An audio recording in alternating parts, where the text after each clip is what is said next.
Please rise for the passing of the colors.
Those receiving degrees today, and to their families and friends, and to the faculty, staff, and students.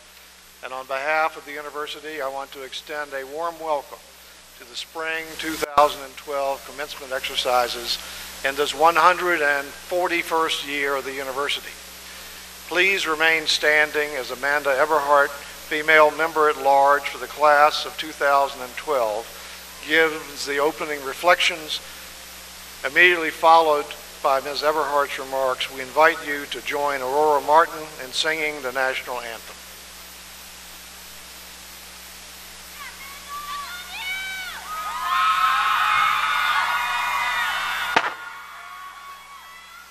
Thank you, President Steger.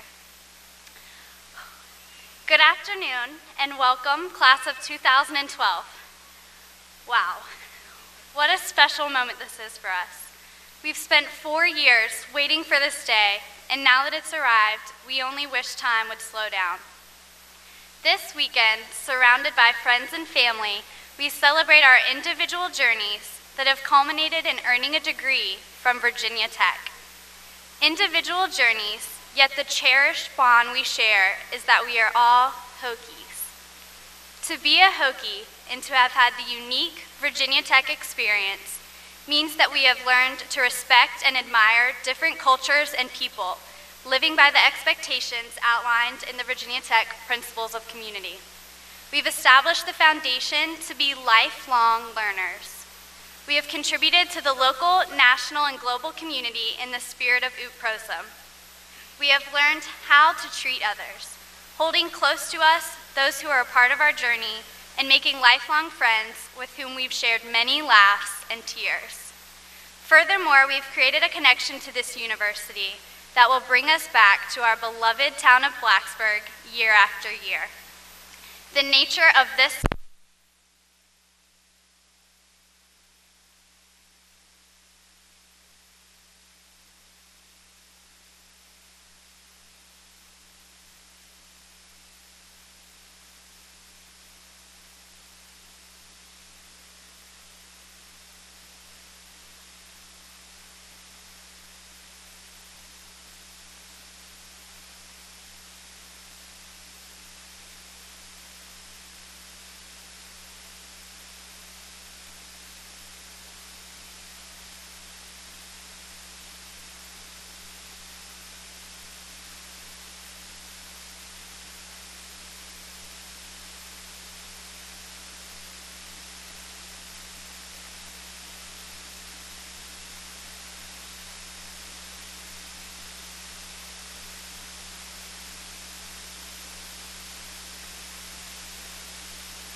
the uncles and aunts and brothers and sisters and other family members of the graduates, and please stand.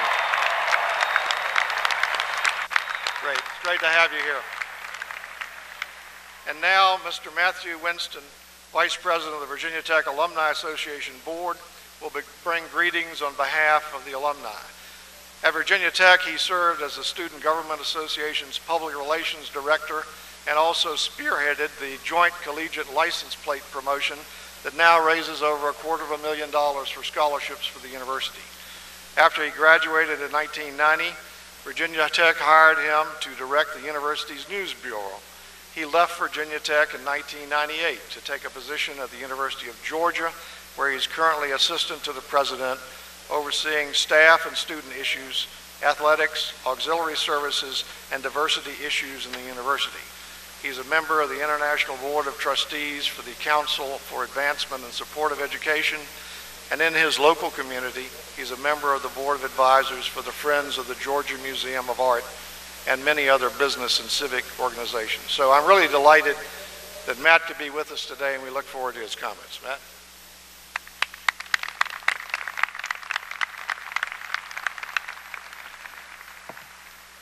Thank you, Mr. President.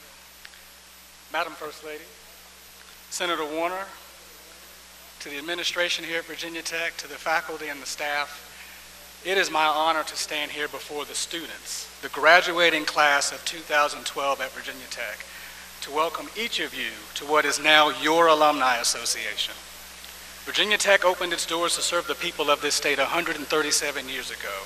And just 3 years later, the first 12 graduates formed what is now our Alumni Association. Those graduates left this campus to pursue dreams and aspirations. They went out from this place to serve their fellow citizens of the state, across the nation, and indeed around the world. And now it's your turn. Your turn to venture out on a journey to set ambitious goals, to address the world's needs and solve the world's problems, and to be successful in any and every endeavor you desire.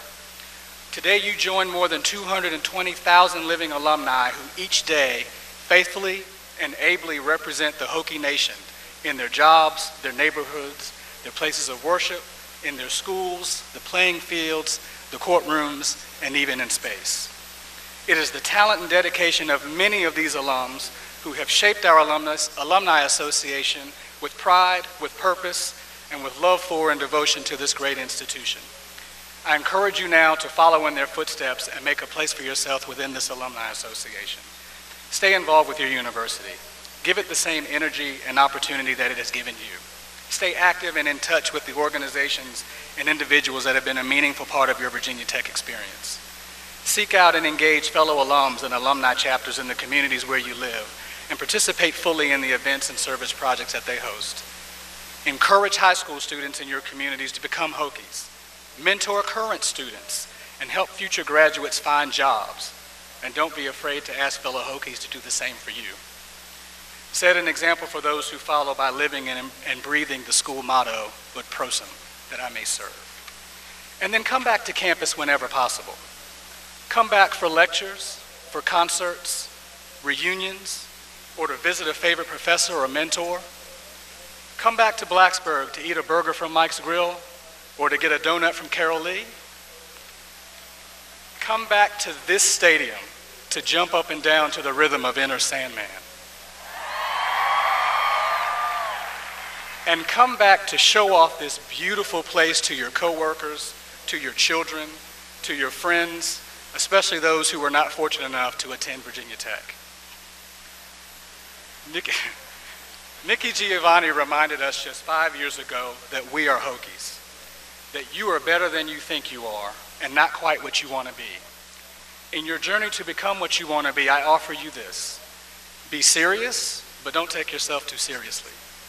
Be confident in your abilities, but humble in your presentation. And be proud without being proudful. I could not be more honored than to serve you in this role and to welcome you into the Alumni Association of my alma mater, what was my father's alma mater before mine, and what is now yours. It's called Virginia Tech for Life. And finally, I'm going to say something that I believe has been said before about graduates of other institutions, but I think it applies to you more than anybody else. Know that the world will now expect extraordinary things from you because you are about to become a graduate of Virginia Tech. I congratulate you, and go Hokies.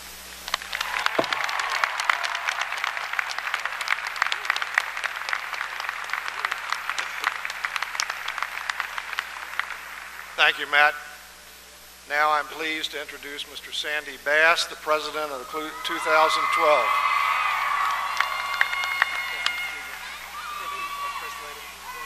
Thank you, sir.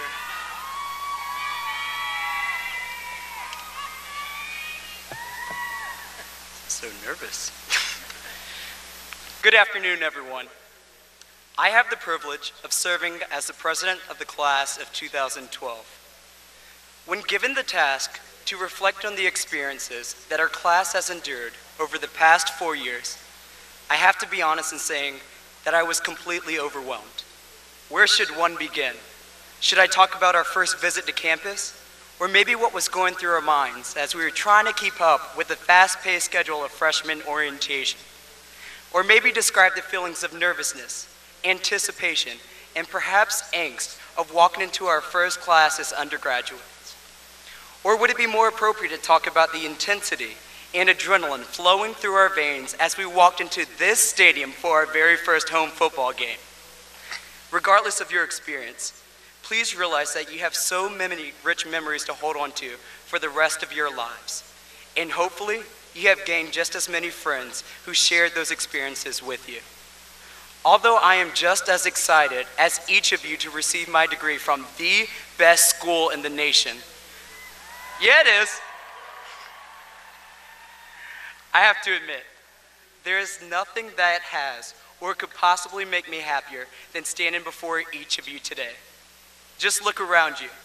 We have the opportunity to be with our closest friends, our families, and fellow Hokies to celebrate one of the proudest accomplishments of our lives. Whether you can see your best friend that you could go to for nearly anything, or your favorite professor who truly cared about their students, or maybe that person who dressed in that ridiculous Halloween costume and made a complete fool of themselves at Tots. All of these individuals are here with you today. Live in this moment and be proud of where you are today. One of my favorite quotes goes like this: "Good friends are like stars.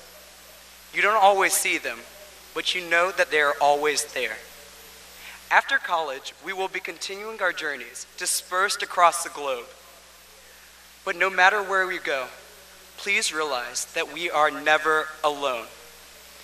Now that we are graduating from this fine university, please know that our connection to Virginia Tech is a bond that we will always have, for now and forever. Be proud of the fact that we hold the distinct honor of calling ourselves Hokies for life. Whether you end up back home, or travel afar, or even stay here in good old Blacksburg, you will always hold dear that connection with the dedicated, hardworking, and supportive individuals that share this day with you. Congratulations, class of 2012, and let's go! Let's go! Let's go! Thank you.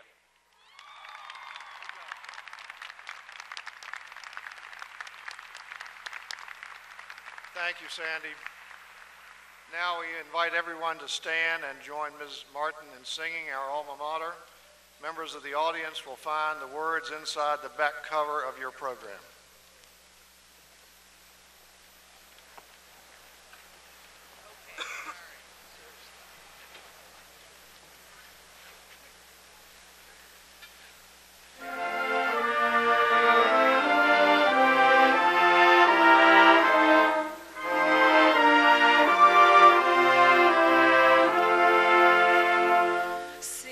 Praise to alma mater dear.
Please be seated.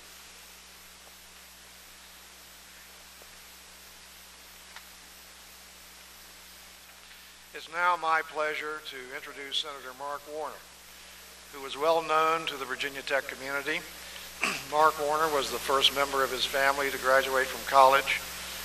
Thanks to part-time jobs and student loans, he was very fortunate and very diligent to get onto the ground floor in the early days of the wireless industry and became an early investor in hundreds of startup companies that now employ tens of thousands of people.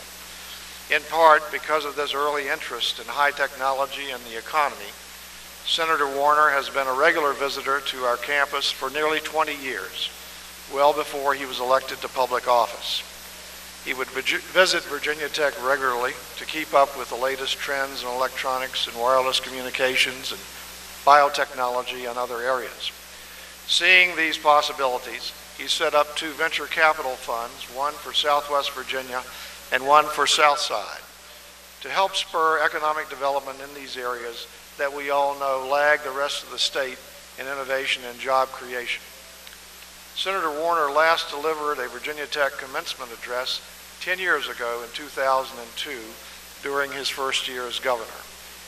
That same year, he rallied Virginia voters to overwhelmingly approve a bipartisan higher education bond referendum that resulted in $95 million in investment in updated buildings and laboratories and renovations here in Blacksburg. Perhaps most significantly for many friends of Virginia Tech, Governor Warner also played a key role in securing Virginia Tech's admission to the Atlantic Coast Conference in 2005. Some of you may remember that. As the governor, he worked in a bipartisan way to turn a record budget deficit into a surplus. He funded public education, expanding economic opportunity and recruiting 135,000 new jobs to Virginia during his four-year term. When he left office in 2006, Virginia was recognized as the nation's best managed state, the best state for business, and the state that offered the best educational opportunities for young people. He also championed the restructuring initiative for higher education, which allowed colleges and universities to operate in a more streamlined and flexible environment, and he played a leadership role in developing the Higher Education Research Initiative, which provided vital dollars for state universities to spur economic development. Governor Warner was elected to the United States Senate in 2008, and in his first 3 years, he's been a leader in building a bipartisan coalition working toward a balanced and responsible solution to our nation's deficit and the debt challenge. He's also been a leading advocate for entrepreneurs and small businesses, and one of the strongest voices in Washington in promoting higher education, greater innovation, and economic competitiveness. Senator Warner also serves as the honorary chair of a $1 billion plus change, a philanthropic effort that has enlisted hundreds of U.S. companies to donate more than $1 billion, $1.5 billion in volunteer services by their employees to support our nation's nonprofit organizations. So ladies and gentlemen, please join me in welcoming Senator Mark Warner.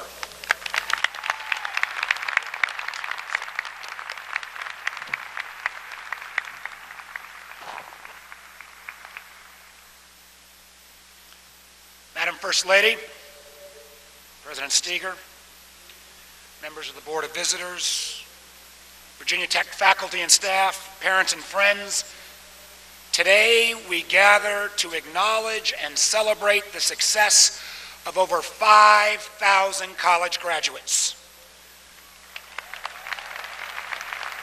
Students who know that orange and maroon always look good together. The graduating class of Virginia Tech 2012.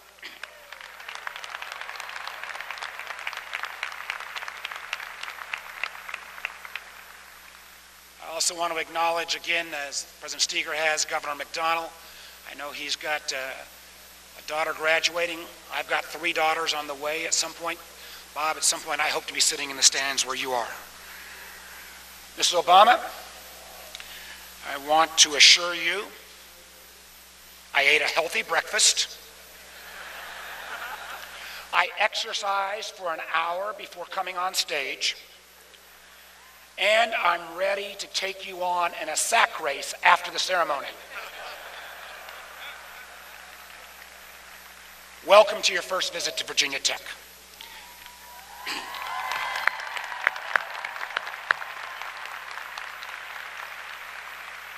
As President Steger mentioned, I remember the first visit to this stadium. It was a Saturday night football game, and there's really nothing like it.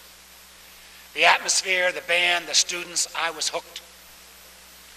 Made me think, even way back then in the 90s, that maybe the Hokies ought to be in the ACC. Now, when President Steger announced in March that I would be one of your commencement speakers today, an engineering student named Miles Goff tweeted this: "I am honored to have you speak at graduation. I hope it's a good speech. Not too awful long, though." Thanks, Miles. With that in mind, I will follow Winston Churchill's advice to public speakers. Be clear, be concise, and be seated. But first, a little advice. On the day that I sat where you are, I was the first person in my family to ever graduate from college. And I knew that I would be able to do things and go places that my parents only dreamed about. Today you share that promise, and you can realize those dreams. You have been well prepared with a Virginia Tech degree, but that investment brings a responsibility. You have an obligation to strive and to reach, and parents don't have a heart attack when I say this, but occasionally to fail. Remember, you graduate from a university whose first student walked more than 25 miles simply to enroll. So you too must be brave, daring, courageous. That's what drives our great nation. But sometimes it seems like the lessons we learn only celebrate success. For me, some of my best life lessons came from my failures. President Steger gave a little bit about my background and some success. What he didn't say was that I had actually, long before I got involved in cellular, I had failed at my first two businesses before I was age 30. My first business I helped go broke in 6 weeks. My second one took 6 months to fail. At that moment, I was sleeping on my friends' couches, and somebody had given me a third shot. They told me about this brand new technology called cell phones. Now, I'd gone to school after undergraduate at Harvard Law School, so all of my law school classmates, the folks I was sleeping on their couches, were all at some fancy law firms. And I always remember them saying to me, "Warner, go get a real job. Nobody's ever going to want to have a car telephone." They're still practicing law.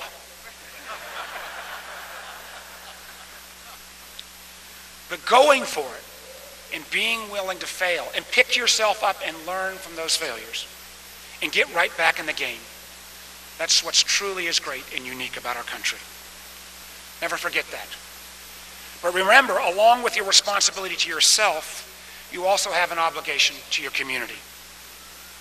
As you all know, you're graduating during an election year, and the political and policy debates are already pretty intense. I urge you to participate in our nation's debates, but in a respectful manner. Because today we're living in a nation that engages in too much confrontation and too little confrontation, too little conversation. While we've become better connected, we seem to even be more divided. And you have incredible opportunities. You can access more information on your smartphone every day than your grandparents could access in their entire lifetimes. Yet in this age of iPhone and iPad, we seem it harder and harder to get beyond the eye. Now don't misunderstand me. Disagreements and rigorous debate about the big issues of the day and challenges we face is both healthy and proper. But we should be able to debate these critical issues without questioning each other's motives or our shared commitment to America's successes. You take nothing else away on this subject. Remember this. No one in politics, and I mean no one, has a monopoly on virtue, on patriotism, or on the truth.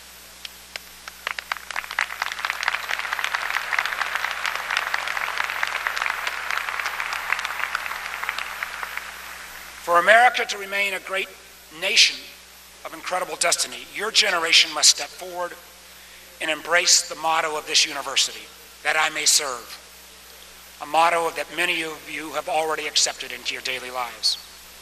For instance, we know that almost all of the members of the Corps of Cadets who graduate will enter America's military service. We honor their commitment to our freedom.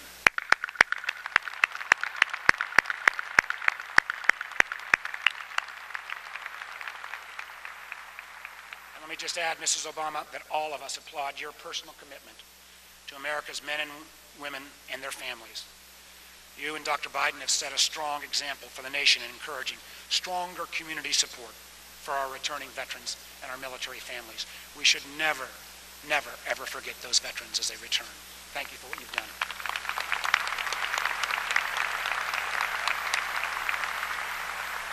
Graduates, your time here at Virginia Tech has been marked with great moments of celebration and awful moments of reality. In the months that followed the tragic day in April of 2007, when some people were asking, who will go to Virginia Tech now? You raised your hands and said, I will. That is remarkable. And the fact is, time and time again, America has watched you, and each time we have come away impressed. It's that spirit and your example that will lead the way forward. So no matter the distance you travel in the days ahead, remember the lessons you learned on this campus, that I may serve. Always stay true to the Hokie spirit that makes this such a great university. And now, don't worry, I'm winding up, not too awful long, as Miles said, but I got one more piece of advice, and this is the most important one, so listen up. Call your mother.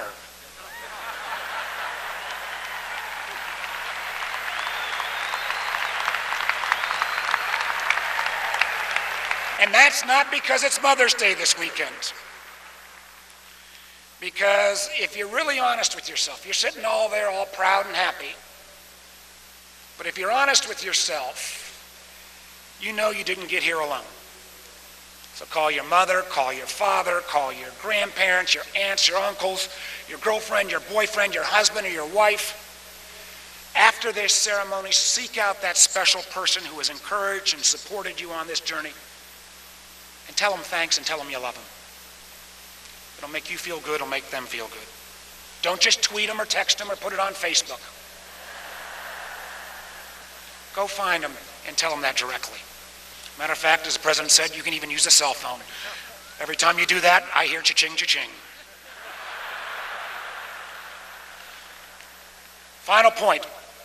Graduates, as you reflect today on the past 4 or 5 or 6 years in your life, you no doubt have memories of special moments that you had here at Tech that you'll carry for a lifetime. But to me, this year provides one vivid Hokie memory in particular. Danny Cole, no matter what those officials said, you caught that ball.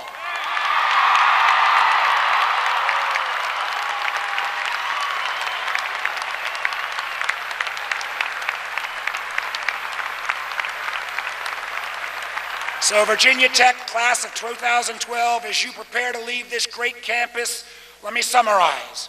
First, don't spend a lot of time worrying about your failures. You can learn from them as much as your success. Second, always remember that as a nation, we are at best when we actually work together and find that common ground. And third, never, ever, ever forget to call your mother. Congratulations, 2012. Let's go Hokies.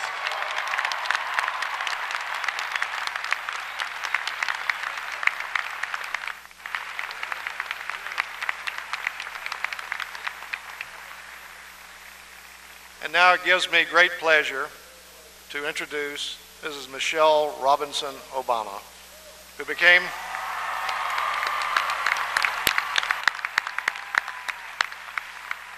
the First Lady of the United States on January 20th in 2009, when President-elect Barack H. Obama was sworn into office as the 44th President of the United States. She's a dedicated wife, mother, lawyer, and public servant.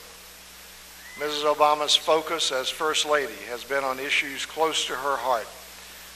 As the governor said, supporting military families, helping working women balance career and family, encouraging national service and promoting the arts and arts education, and in fostering healthy eating and healthy living for children and families across America.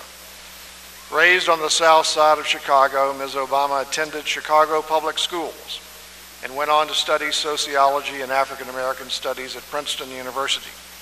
She graduated from the Harvard Law School in 1988 and joined the Chicago law firm of Sidley and Austin. But after deciding her true calling was working with people to serve their communities and their neighbors. She served as Assistant Commissioner of Planning and Development in Chicago's City Hall.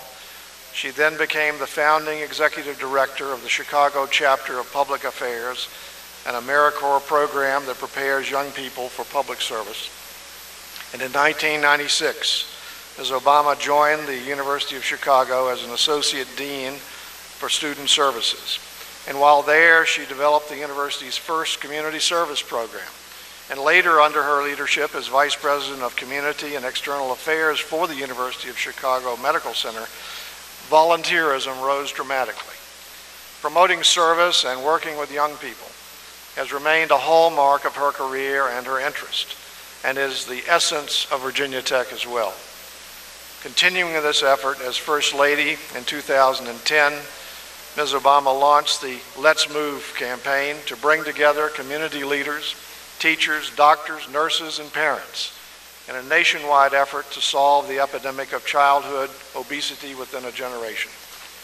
In 2011, she and Dr. Jill Biden launched Joining Forces, a nationwide initiative that mobilizes all sectors of society to give the nation's service members and their families the opportunity and support that they have certainly earned. They aim to raise the awareness of military families' unique needs pertaining to employment and education and wellness. At Virginia Tech, we have the largest Corps of Cadets since 1969. And at a ceremony this evening, 98 of our 122 Corps graduates will be commissioned into one of the branches of the armed services. And we applaud those efforts.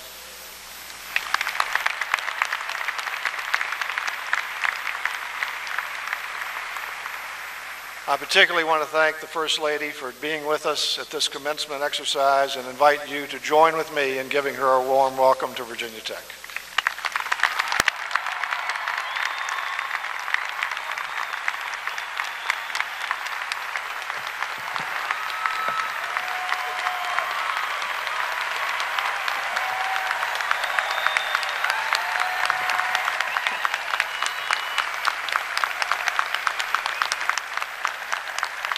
Thank you all. Thank you so much. Well, hello, Hokies. I like saying that. It is such a pleasure and an honor to be here today to celebrate the Virginia Tech class of 2012. Way to go, way to go. I want to start by thanking President Steger for that very kind introduction, as well as the faculty, the staff, the board. I also want to thank Senator Warner for his wonderful remarks, especially the call your mom part. I like that. I want to thank him for his outstanding service and leadership on behalf of this state. And Senator, I accept your challenge. But you just got to know, I play to win. All right? I also want to recognize Governor McDonnell and Mrs. McDonnell, who are here not just as Virginia's Governor and First Lady, but as proud parents. Congratulations to both of you and your family. And graduates, I have to join in taking a moment to thank those extraordinary people up in the bleachers with the cameras and the beaming smiles on their faces. Yes, I'm talking again about your families, the folks who pushed you and believed in you, the folks who always picked up the phone when you called, even when you were just called and asked for money. Their love and support has sustained you every step of the way. So again, let's give them another round of applause, right?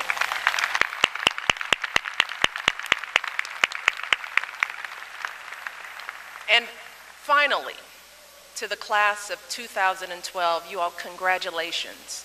Congratulations. We are so proud of you for making it to this day. We are so proud of what you've achieved and who you've become. And I know that as one of your commencement speakers today, I'm supposed to offer you all kinds of wisdom and advice and life lessons, but the truth is, like so many people across this country and around the world, I have been following the journey of this school. I have witnessed the strength and spirit of the Hokie Nation. And I think that you all already learned plenty of lessons here at Virginia Tech. In fact, I feel like all of you have so much to teach all of us. And that's really what I want to talk about today. I want to talk about the lessons that all of us in this country can learn from this university. I want to talk about what we can learn from the community you've built, from the service you've performed, and from the future that you all are inventing together. And I want to start with a lesson that you all have taught us about the power of community. As you all know, and was mentioned earlier, the very first student at this university walked 26 miles just to enroll here. Now, to normal people, that might seem a little excessive, but to anyone who knows anything about Hokie pride, it's that level of enthusiasm that's pretty much par for the course here, right? I mean, whether you're walking around campus decked out in your maroon and orange or cheering your hearts out to the opening beats of Inner Sandman, few can match the school spirit on display here at Virginia Tech. I even hear that you've bred your own variety of flower, a maroon and orange daylily known as the VT Spirit. And during your first days at this school, you learned that when someone asks you, "What is a Hokie?" What's your answer? What is a Hokie? And when someone says, "Let's go," you answer, "They told me you'd do that." It's very cool. And whether you're celebrating your triumphs or coming together in times of tragedy, what is clear is that you all didn't just choose to attend a school. You chose to be part of a community. And that feeling of belonging, those connections to your classmates and professors, I know for so many of you, that's what has made your time here so special. And I know that some of you might be feeling a little sad about leaving the community that you found here in Blacksburg. But here's the thing, graduates. The Hokie community didn't just happen. It didn't just exist on its own. All of you created it. You worked hard for it. You nurtured it every step of the way. And I want you to know that you can do that again wherever your journey may take you. Now, it's going to be a little harder when you're working a job and raising a family, juggling all the responsibilities of being an adult. But I promise you that no matter where you wind up, you can create a thriving community of your own if you're willing to put in the same kind of energy and effort that you invested here at Virginia Tech. So that means continuing to show up. But instead of showing up to games and extracurriculars, it might mean attending those town hall meetings or going to that school assembly or those neighborhood picnics. It means reaching out like you did to your classmates here at Virginia Tech, stopping by to welcome a new neighbor to your block or bringing over a hot meal for someone who's going through a hard time. And it means continuing to serve. Volunteering in your local school, cleaning up your local park, doing your part to help others in need.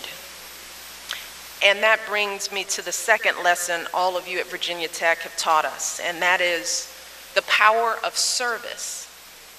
Service is truly at the core of the Virginia Tech experience. It is your motto, ut pro tem, that I may serve. It was your founding purpose as a land-grant school designed to open the doors of higher education to people from all walks of life. It's the mission of your Corps of Cadets, men and women who have served this country in every armed conflict right from the very beginning. And every year, Virginia Tech students do tens of thousands of hours of community service here in Virginia and around the world. I understand this year through the Relay for Life, you've raised more than $500,000 to fight cancer.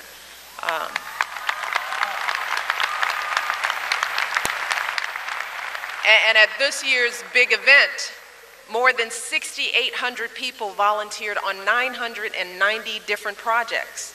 And one of today's graduates, a young man named Justin Graves, has committed himself to helping at least one person every single day. Way to go.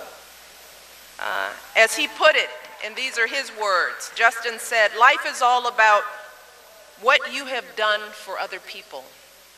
And you all haven't just taught us about the power of service to lift up our families and heal our communities. You've also shown us that through service, we can heal ourselves. Over the past 5 years, students here have run memorial projects, building houses, hosting dance workshops, teaching French and German in local schools. You've created a fund to honor the sacrifice of Officer Derek Kraus. And through these and so many other acts of service, large and small, you all have helped this community heal. And years ago, I went through a similar process in my own life. It was back when I wasn't much older than all of you. I graduated from college and law school, and then I was, like many of you will be, up to my ears in debt. So I went out and I got a job at one of the largest law firms in Chicago, and for a while I was doing everything that I thought I was supposed to do. I had a fancy office, a big fat paycheck, and a really impressive line on my resume. But then when I was 26 years old, one of my from college in the world died of cancer suddenly. She was gone. Less than a year later, my father passed away after battling multiple sclerosis for years. And just like that, I had lost two of the people I loved most in the world. That was it. And for months, I felt like I couldn't breathe. I had this almost physical sense of loss, this gaping emptiness in my life, and I couldn't figure out how to fill it. I spent a lot of time mourning and questioning and reflecting, and I thought a lot about everything my dad had done for me during his life. I thought about how hard my dad worked to provide for our family. I thought about how, no matter how sick my father was feeling, he still woke up every morning and he did his job at the city water plant, and he did it without complaint or regret. And you see, as I tell many people, my dad did not have the chance to attend college himself.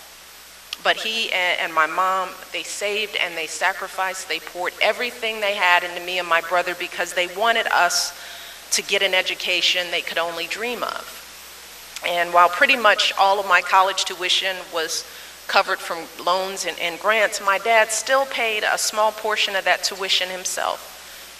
And let me tell you, every semester, he was determined to pay his little contribution right on time. He was so proud to be sending his kids to college, and he couldn't bear the thought of me or my brother missing that registration deadline because his check was late. And as I grieved, I came to realize that the best way for me to honor my dad's life was by how I lived my own life. I realized that the best way to fill the hole he had left was to do for other young people what he had done for me. So I left that fancy law firm, and I wound up ultimately running a nonprofit organization that trained young people for careers in public service. Yeah, I took a pay cut that made my mother cringe, and my new office wasn't nearly as nice as the old one. But with every student I mentored, with every service project I organized, I felt my grief recede just a little bit. I still miss my dad, and I always will, but slowly I felt myself beginning to heal. I felt myself becoming whole again. And all of us go through periods of sadness like this. All of us do. We all feel at times a little bit lost. And we all have some kind of emptiness that we're searching to fill. And often it is only through serving others that we find what's been missing in our own lives. And like so many of you, through service, I was able to find what I needed and carve a path for my life that truly felt like my own.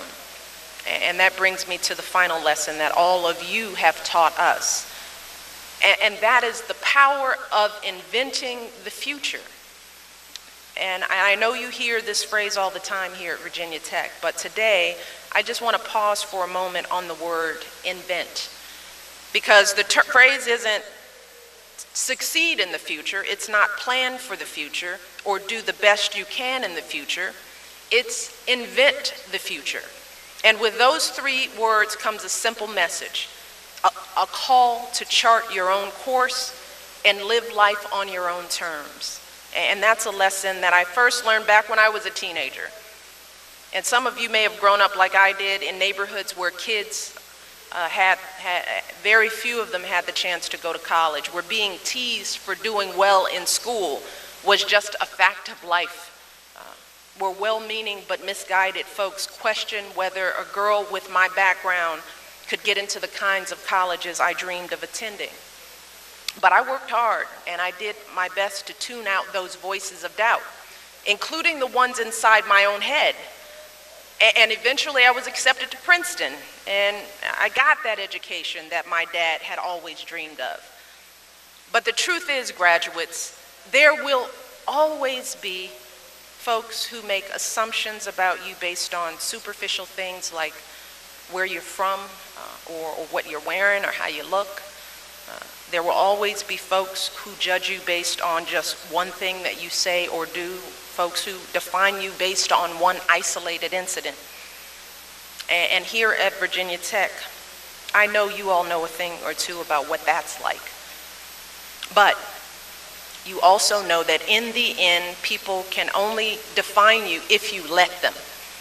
In the end, it's up to each of us to define ourselves. It's up to each of us to invent our own future with the choices we make and the actions we take. That's why Norris Hall is now the home of the Center for Peace Studies and Violence Prevention.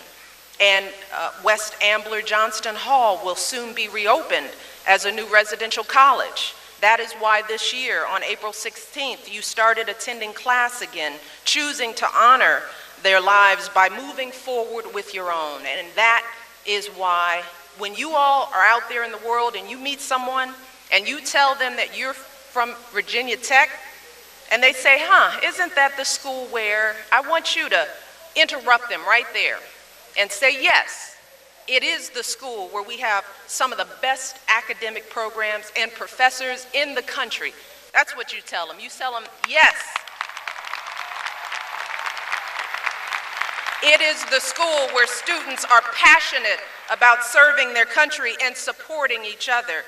And by the way, it also has the best campus food you'll ever eat. Who can say that? You tell them, yes, it's the school where we produce graduates who are leaders in their industries and pillars of their communities and who carry their Hokie pride with them every day for the rest of their lives. You say, yes, that is the school I attend. That is Virginia Tech. Graduates, that is who you are. That is what it means to be part of the Hokie Nation.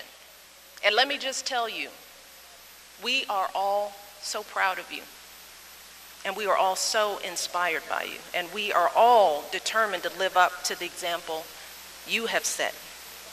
And in those ways and so many others, Yes, we are all still Hokies. Congratulations again on everything that you've achieved. Thank you all. God bless you.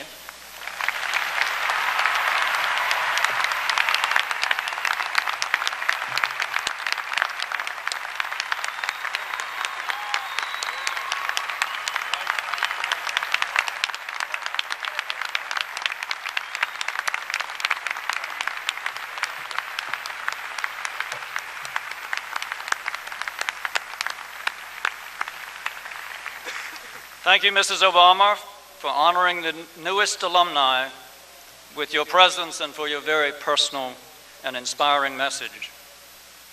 I'm Tom Tiller, Vice President for Alumni Relations.